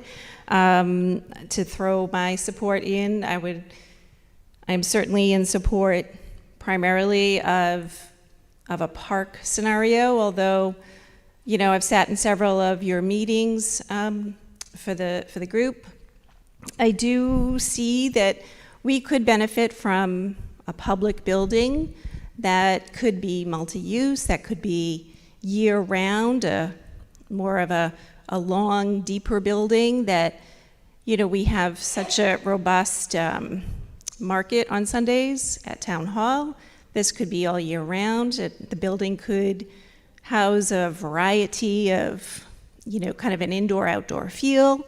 And then my most important part of it, I think, for me would be that it has public restrooms. I just think that when people are, trying to get their walks in, have small children, we are just so, woefully lacking in public accommodations to get people, into a bathroom when Town Hall is not open. And I think that is a really significant and important piece, for that downtown area, so that you don't have to duck into a restaurant that you may or not be patronizing at the moment. I just want to also say, along the lines that lots of people have brought up, the Concordia and other developer things that have really gone awry. Too big, and it's left me with a very untrusting feeling. So I really do want to see that this property stays in the hands of our town for the best use for our citizens for the long term. I think that it can be something that's staged in. It doesn't all have to be built at once. Not every tree has to be planted all at once. And I think that we want to keep in mind something along the lines of the Richard Martin Park in Boston. It is just a beautifully built park, right alongside a very busy road there. It's pretty spectacular. It services all ages, and I just think that's the feeling we want to go for. Thank you. Thank you.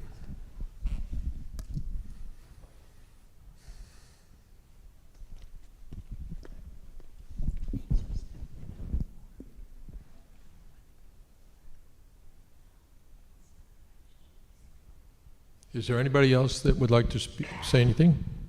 There's somebody here. Right there. Yep. Anita Farber Robertson again, town meeting member. I live on Puritan Road. I know that part of what gets me out to this meeting is because of what I experienced with the Concordia and being totally shocked that we didn't have the see-throughs that we were promised.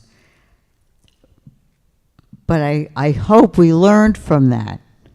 That's why we put the Humphrey Street Overlay District, and we put those things in. I keep thinking back to a couple of years ago, there was some smart aleck person in Marblehead who built a house that was not what was approved in slightly the wrong place. And the town had a backbone, and they made him take that house down. The brand new house that he built wrong. They made him take it down. If we have a contractor who says there's going to be spaces here for us to look through and they don't have them, we can make them take it down. We just need to have the backbone. If we put that in the documents of agreement, I think that we just need to have learned from those lessons and then have the backbone to stand up for what we agreed. So I'm not afraid of agreeing to something that I think will be beneficial just because I think the contractor might not do what we agreed to. If they didn't, we'll make them do it over. Yeah. Yeah, I think the key is, like, not to get to that point, but the key is, but I hear your point. The key is in, you know, the sit down before contracts are signed. The key is in the town negotiating with the developer who bids on an RFP. You know, hopefully there'd be 4 developers, and you talk to them. If you can't get satisfaction with one, you move on to the next one. The idea is not to have a confrontation at any point with the developer. The idea is that all along the way, you're each checking with each other. You know, are you each getting what you want? And it's a negotiation, and it's not quick. You know, but that's really the only way to guarantee that you get an opening where you want it. You know, the drawings have to reflect that. The developer has to buy that idea. He has to get profit and overhead with that idea in mind at the beginning. You know, if he can only have 12 apartments, you know, the town says you get 12 apartments, that he has to be able to buy into 12 apartments, still get his overhead and profit. If he can't do his job, if he can't make his numbers work with that, he tells us right at the beginning, and he's not our guy. So there's no substitute for just having all the hard conversations at the beginning. Krista? Hi, my name is Steve Chiotti and Kristen. We live on Hemingway Road in Swampscott. And I don't know how many of you still commuting into the city, into Boston, but I work 25 to 50 yards away from the ocean, and I can't see it. The buildings just totally obstruct the view of the water. I just wanted my voice to be heard. These buildings should not be any larger or higher than 1 story. There's no way about it. You'll have darkness, you'll feel like you're in a corridor, and it's just so secluded, it will not sustain the community and what they want to feel.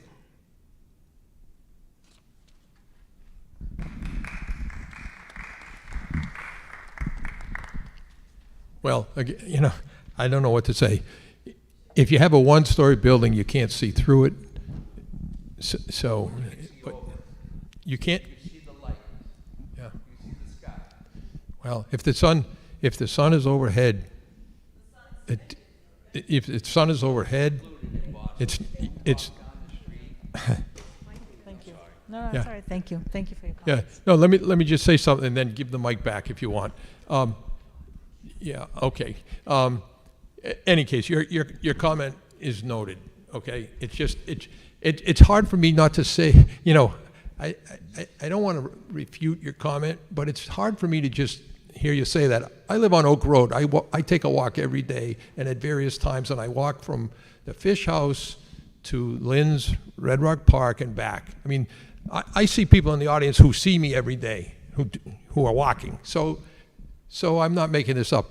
And I cannot relate when people in the audience have said it's dark or it's a corridor. You know, it's dark. One woman walked it many times a day, and she said it's dark.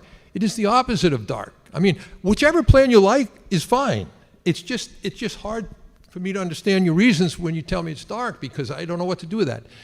I mean, our Humphrey Street is so bright at all times of the day that we've had traffic accidents from the east and the west because the sunlight, the low sunlight, is in people's eyes. There's almost no time of day where it's dark, you know. So whichever plan you like is good, but it doesn't resonate when you tell me it's dark. I mean, I don't know what else to say. Pardon? Closed? Enclosed? Yeah. Yep. Yeah. Do you mean you feel a sense of enclosure rather than darkness? Maybe. I don't know. Krista, let's. Brian. Bill. Yeah. Bill Demento, Precinct 6.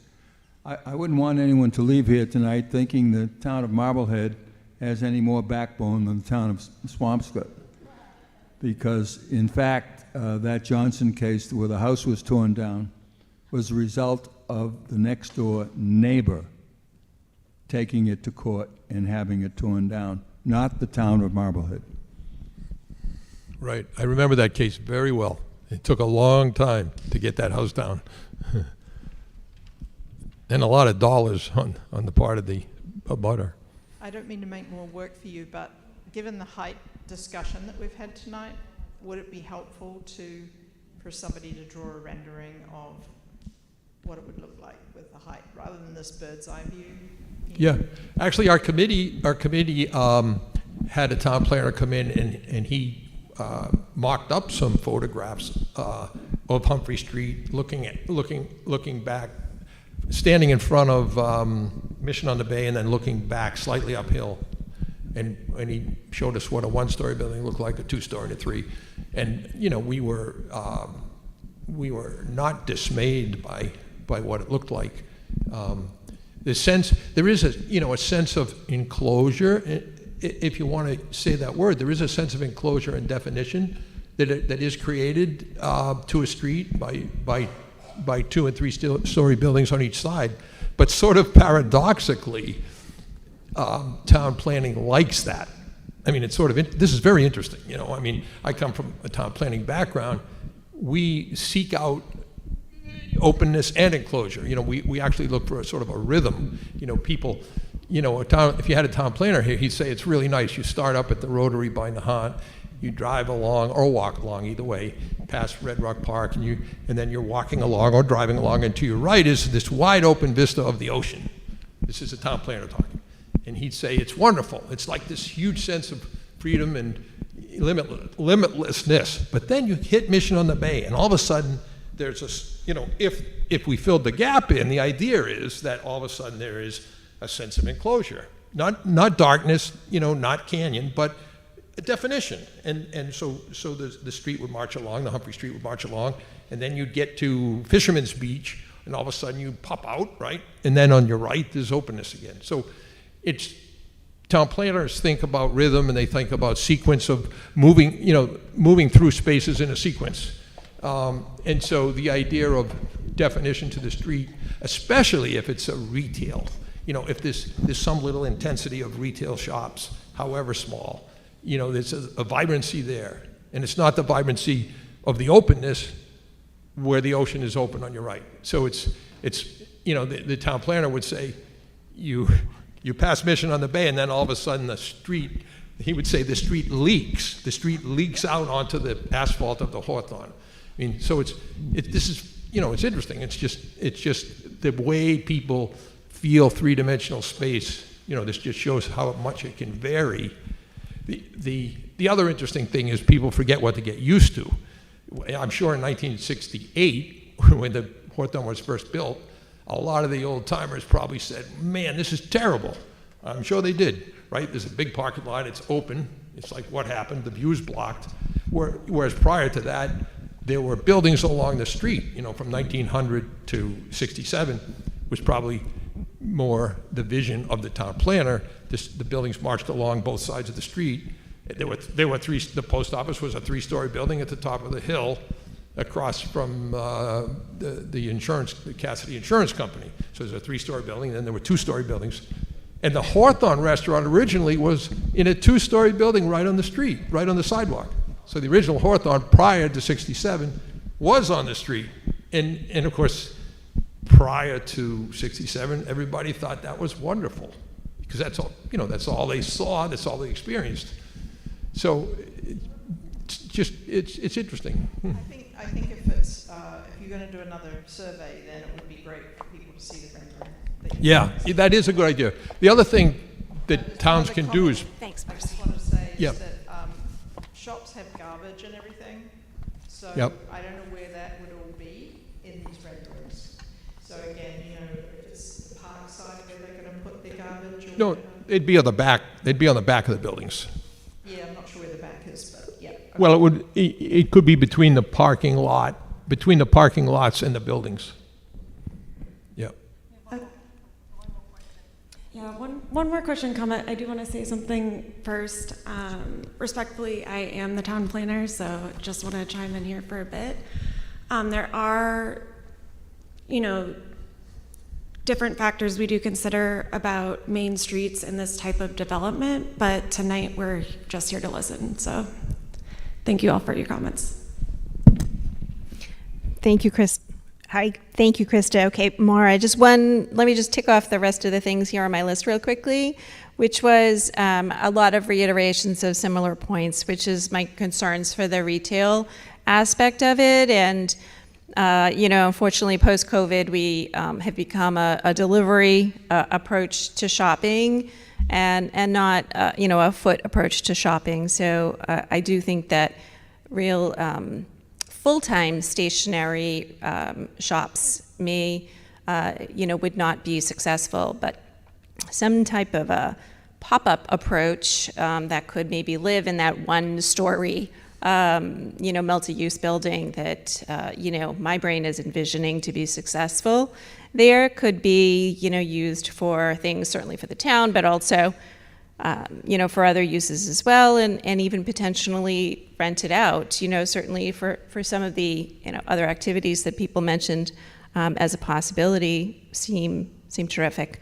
I just want to also mention quickly that, attending your meetings, Brian, and the group's meetings would really be beneficial because you have been great about giving opportunities for public comment during them. And I certainly have appreciated that.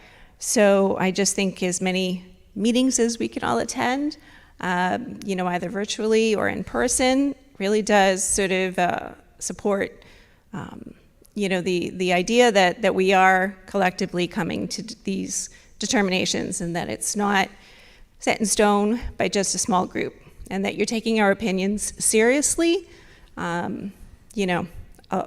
whether we've filled out a form or whether we're just speaking them. Yes. And then I think lastly, the historic component, we cannot lose sight of the fact that it is very adjacent to an Olmsted property or Olmsted vision. And so town-wide, we have lost a lot of historic feel to our town. So I do think being mindful of that is certainly significant. Thank you. Thanks.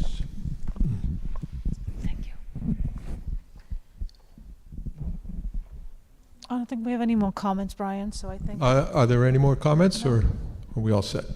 I think we're all set. We just wanted to thank the community for everybody who came out today to share your comments and your feedback to the process to date.